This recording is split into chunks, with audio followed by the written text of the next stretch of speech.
तो किसी गरीब पड़ोसी को तुमने गालियां दी और अगर उसका भाग्य बदल गया और वो अमीर हो गया और तुम गरीब हो गए तो उस दिन महाराज उसके सामने जाने में तुम्हें लाख बार सोचना पड़ेगा। इसीलिए पुरुषों का भाग्य कब जागृत हो जाए इसका कोई ठिकाना नहीं है।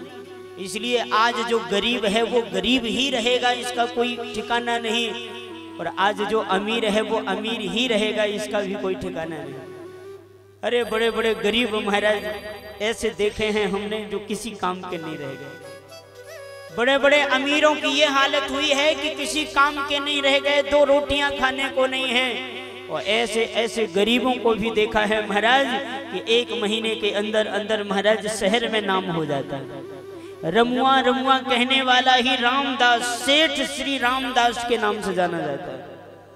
इसलिए समय को समझिए और समय को समझ करके किसी पर भी अत्याचार करने से, किसी का भी विरोध करने से अपने आप को रोकिए। यही सुदामा चरित्र का मुख्य सारांश है। जिन सुदामा के पड़ोसियों ने 4 मुट्ठी चावल नहीं दिए सुदामा को, सुशीला को, और ऐसा तमाचा मारा है मुंह पर सुशीला ने महाराज इन पड़ोसियों के, ऐसा तमाचा कि इस तमाचे से बढ़ करके महाराज ये तमाचा काम नहीं कर सकता। सुशीला कहती है कृष्ण से कि मेरा घर बनाने के पहले मेरे पड़ोसी का घर बनाओ, इनको याद रहे जीवन भर कि उस गरीबनी ब्राह्मणी को हमने 4 मुट्ठी चावल नहीं दिए थे और उसका समय अच्छा आया तो उसने सोने का महल हमारा बनवाया है। इसकी 7 पीढ़ियों को ये याद रहे कि ब्राह्मण होता क्या है, चीज क्या होती है। इसलिए भैया अपने धर्म का ठीक से पालन करें। श्री सुदामा जी महाराज के चरित्र से हम लोगों को यही सीखने को मिलता है।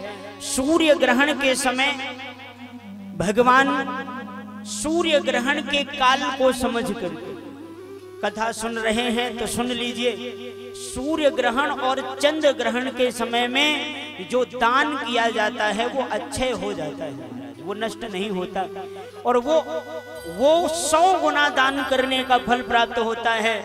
यही जान करके भगवान कुरुक्षेत्र पधारे हैं और कुरुक्षेत्र में भगवान ने अपने समस्त वृंदावन के गोकुल के वासियों को भी बुलवावा भेजा है और यहाँ पर भगवान सबसे बड़े प्रेम से मिले हैं और ठाकुर जी सबसे मिल करके और सबको अपने प्रेम का आस्वादन कराए हैं। प्रभु रुक्मणी इत्यादि रानियां भी मन में इच्छा है कि एक बार हमारी राधा रानी से मुलाकात हो जाए, गोपियों से मुलाकात हो जाए।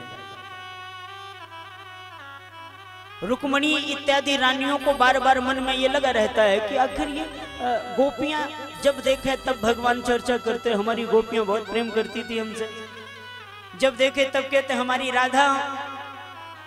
राधा तो हमारा ही विग्रह है। तो इनके मन में होता कि आखिर इन गोपियों के प्रेम में और हमारे प्रेम में अंतर क्या होता है। सूर्य ग्रहण के सामने भगवान ने एक लीला रची और उसी कुरुक्षेत्र में भगवान एक दिन सिर में पीड़ा होने का बहाना बना करके लेट गए। रुक्मणी इत्यादि रानियां घबराई, अरे द्वारकाधीश के सिर में पीड़ा हो रही है, क्या करें। सारे वैद्यों को बुलाया गया, सबने औषधि दी पर सिर का दर्द ठीक नहीं हुआ, पीड़ा ठीक नहीं हुई। तो नारद जी आ गए। नारद जी ने कहा कि ये औषधि से ठीक नहीं होगा, ये सिर का दर्द, सिर की पीड़ा तो कैसे ठीक होगा। नारद जी बोले कि द्वारकाधीश को अपना पति मानने वाली, पति के जैसे प्रेम करने वाली कोई स्त्री अपने चरणों की धूल उठा करके दे दे और अपने हाथ से इनके मस्तक पर लगा दिया जाए तो इनकी पीड़ा ठीक हो जाएगी। नारद जी ने कहा रुक्मणी जी आप बहुत स्नेह करती हैं, चाहती हैं, आप लाओ चरणों की धूल दे दो, जल्दी से ये ठीक हो जाएगी। रुक्मणी के नाना ये क्या बोल रहे हो आप, ये मेरे पति परमेश्वर हैं, मैं चरणों की धूल दूंगी, मैं चरणों की धूल प्रदान करूंगी तो मैं तो नरक में चली जाऊंगी ना, मैं नहीं दे सकती। एक एक करके सब रानियों के पास में नारद जी गए किसी ने नहीं दिया। नारद जी ने सोचा अब क्या करें। भगवान पीड़ा में कराह रहे थे और कहते थे कि नारद चले जाओ जरा मेरे ब्रजवासियों के पास। आप जानते हो जहां से नंद भवन, जहां से नंद बाबा इत्यादि जहां पे रहने की रुकने की व्यवस्था है, उसी टेंट के सामने एक गोपी खड़ी थी और उस गोपी ने नारद जी को देखा तो प्रणाम किया। कैसे आए नारद जी महाराज, हमारे द्वारकाधीश ठीक तो हैं? हाँ हाँ मैं वहीं से आया हूँ और वो ठीक तो हैं, लेकिन उनके मस्तक पर बड़ी जोर से पीड़ा हो रही है। अच्छा तो वो पीड़ा उनकी शांत कैसे होगी? तो नारद जी बोले उनको पति भाव में मानने वाली कोई स्त्री उन्हें अपने चरणों की धूल दे दे तो ठीक हो सकती है। गोपी तुरंत अपने स्थान से कूदी और हाथ में धूल लेकर के और तुरंत नारद जी को कहती है जल्दी से जाओ नारद, और जल्दी से जाकर के मेरे कन्हैया के सिर पे लगाओ, मेरे कन्हैया को दर्द नहीं होना चाहिए। नारद जी ने कहा कि तुझे मालूम है द्वारकाधीश के सिर में तू चरणों की धूल लगाएगी तो सोच जरा नरक में भी जगह तुझे नहीं मिलेगी। गोपी बोली मैं नरक में जाऊं, स्वर्ग में जाऊं और नरक से भी कोई और छोटो नीचो स्थान हो तो वहां चली जाऊंगी, पर मेरे लाला के मस्तक पर दर्द नहीं होना चाहिए, पीड़ा नहीं होना चाहिए। ये समाचार जब आकर के नारद जी ने सुनाया तब रुक्मणी इत्यादि ने ब्रजवासियों की महिमा जानी।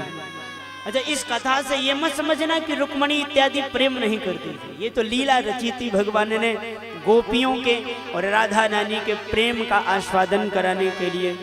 भगवान बड़े सुंदर तरीके से रहते हैं द्वारकापुरी में, बड़े आनंद से रहते हैं, परिवार का पालन पोषण करते हैं। श्रुतियां आई हैं एक दिन भगवान की स्तुति करने के लिए और भगवान की स्तुति कर रही हैं ये श्रुतियां और भगवान से बड़ी प्यारी बात कहती हैं ये श्रुतियां। बस केवल ये बात सुना करके मैं भागवत के समापन की ओर प्रस्थान करूंगा। इन श्रुतियों ने भगवान को एक बड़ा सुंदर व्यंग कहा और वो व्यंग हम लोगों के लिए है। बड़ी सुंदर कथा है ये जो आपको श्रवण करा रहे हैं, सावधानी से सुनिएगा। श्रुतियां कहती है जय जय जय अजा अजित दोष ग्रभीत गुणा त्वमसि यदात्मना समवरुद्ध समस्त भगः अग जगदोकसा मखिल सत्यवबो धकते क्वचिद जयात्मना चरतो नुचरे निगमः। हे प्रभु आपकी जय हो, आपकी जय हो, आपकी जय हो। भगवान ने कहा ये श्रुतियों, अरे जयकारा तो उसकी लगाओ जिसकी कभी पराजय होनी हो। और तुम दोनों बात कह रही हो, यहाँ ये भी कह रही हो हे अजित। अजित मतलब होता है जिसको कभी कोई जीत ना पाए। तो एक तरफ तो अजित भी कह रही हो और एक तरफ कह रही हो जय हो जय हो जय हो। क्या कारण है इसका? तो श्रुतियों ने बड़ी प्यारी बात कही है भैया। श्रुतियों ने कहा प्रभु सब जगह तो आपकी जीत होती है, सब जगह आप जीतते हैं, पर एक जगह ऐसी है जहां पे आप हार जाते हैं, आपकी हार होती है। और वो जगह कौन सी है आप सुनिएगा, बड़ा प्यारा भाव है इन श्रुतियों का। वो कहती हैं कि सब जगह आप जीते दिखाई देते हैं, पर मनुष्य के हृदय में आप हारे हुए नजर आते हैं। समझना यूं चाहिए भगवान सबके हृदय में बैठे हैं कि नहीं। आपने कथाओं में भी सुना होगा हृदयस्ते अर्जुन तिष्ठति, भगवान सबके हृदय में है। ये श्रुतियां कहती हैं कि जिस हृदय में आप हो उसी हृदय में काम भरा है, क्रोध भरा है, लोभ भरा है, मोह भरा है। ये सब तो दिखते हैं। लोग कामी भी होते हैं, क्रोधी भी होते हैं, काम भी दिख रहा है, क्रोध भी दिख रहा है, मोह भी दिख रहा है, लोभ भी दिख रहा है, पर आप कहाँ हो? आप तो नहीं दिख रहे इसमें।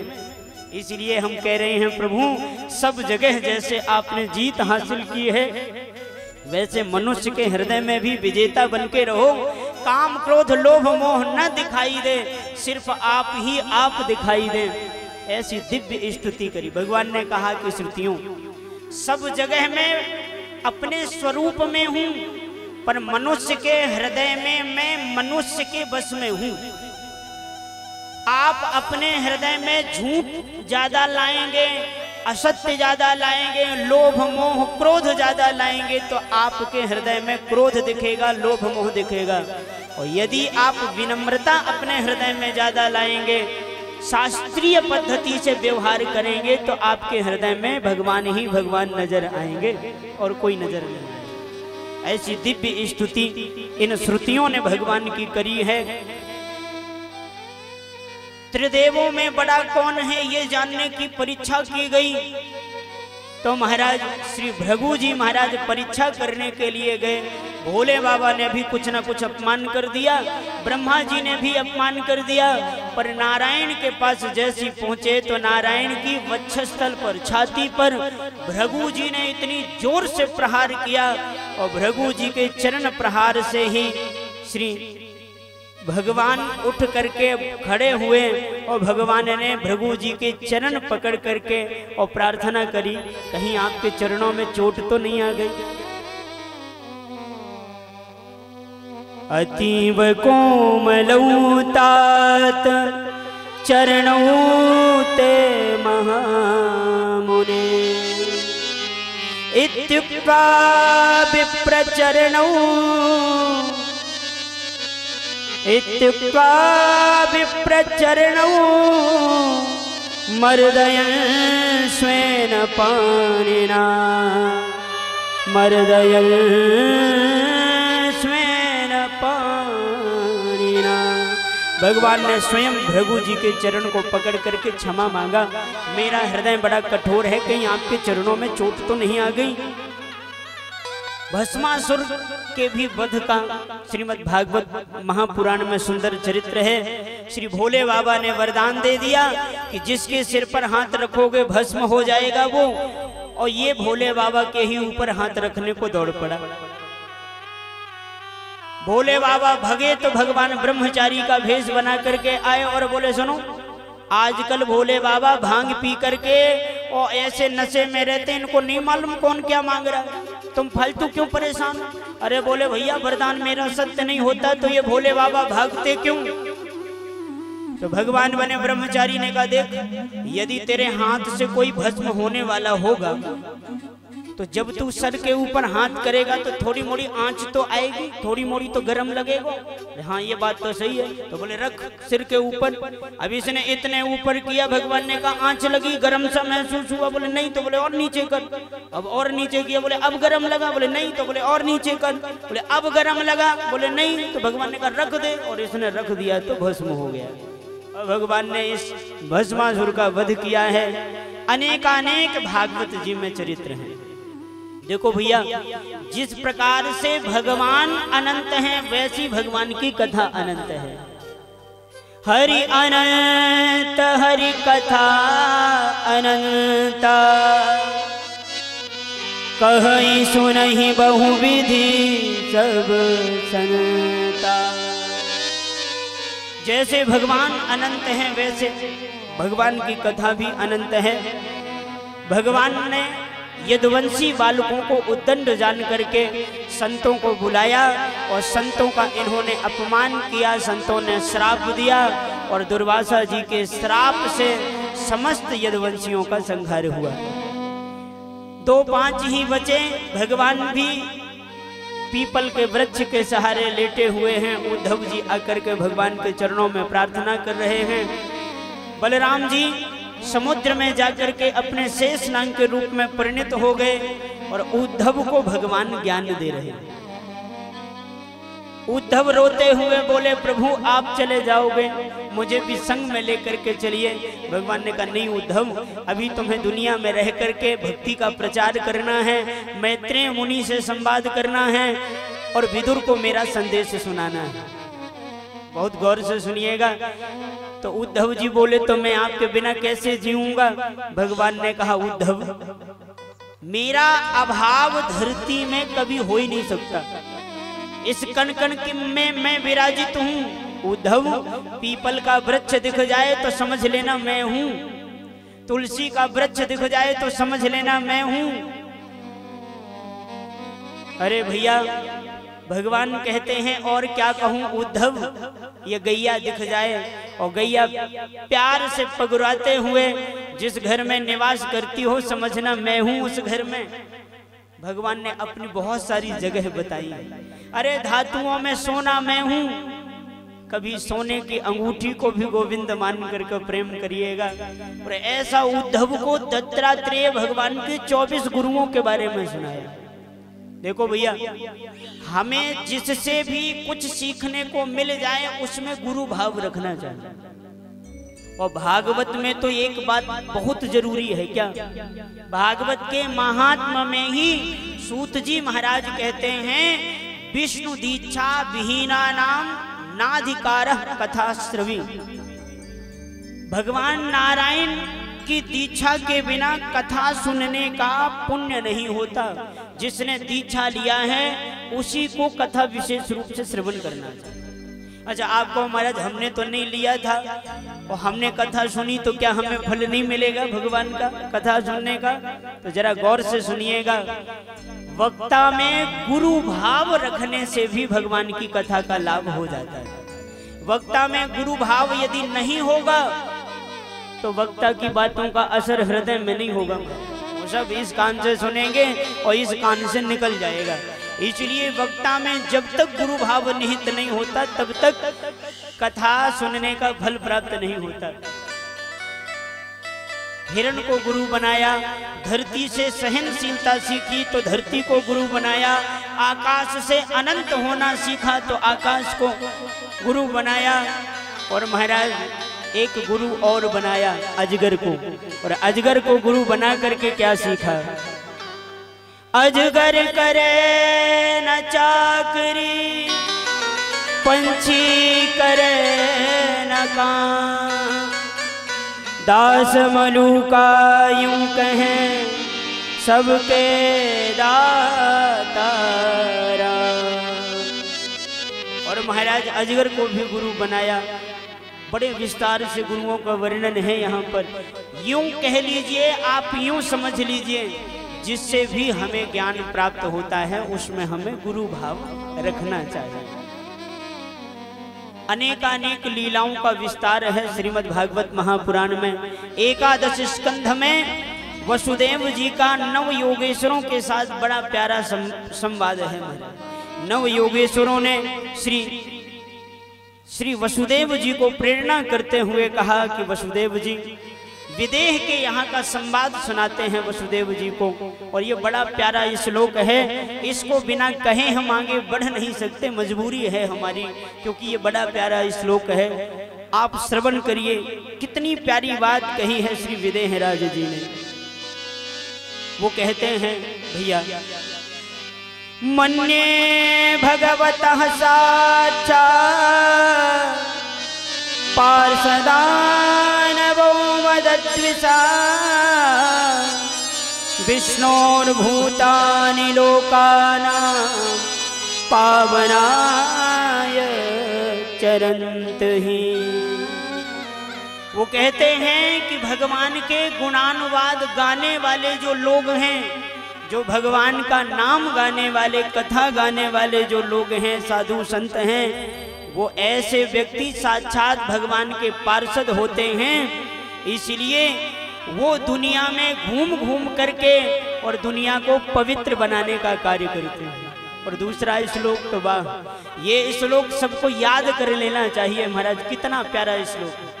आप बताओ, आज हम लोग मनोरंजन करने के लिए ताश खेलते हैं, इधर उधर जाते हैं, और ये मनुष्य का शरीर कितना दुर्लभ है इस श्लोक से सुन लीजिएगा महाराज।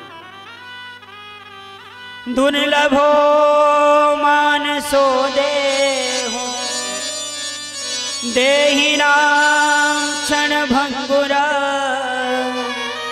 तत्रापि दुर्लभं मन्ये वैकुंठ प्रिय दर्शनम वैकुंठ प्रिय दर्शनम। ये मनुष्य शरीर इतना दुर्लभ है महाराज। 84 लाख योनियों के बाद में ये मनुष्य शरीर मिलता है। और मनुष्य शरीर मिल करके भी और यदि आप भजन नहीं कर पाए, अपने शरीर का उद्धार नहीं कर पाए, तो ध्यान रखना फिर 84 लाख योनियों में जाना पड़ेगा।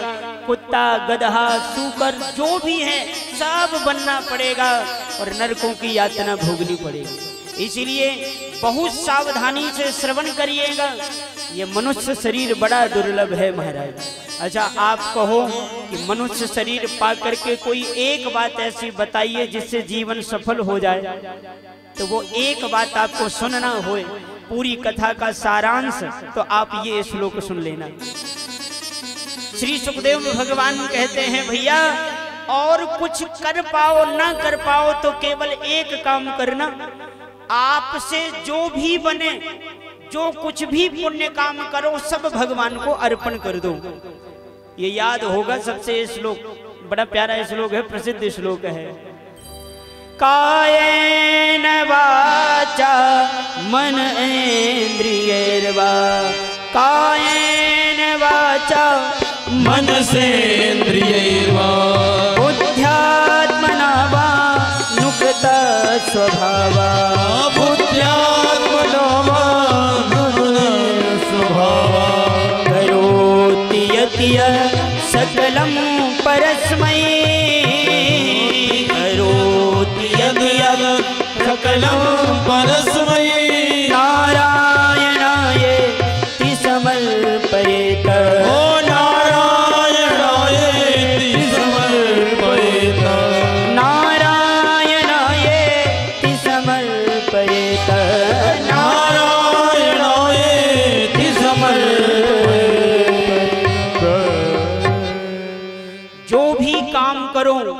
जो भी धर्म का कार्य करो सब ठाकुर जी को समर्पण कर दो। प्रभु ये आपने जो कराया वही मैंने किया और अपने जीवन के पुण्यों को भगवान को अर्पण कर दो।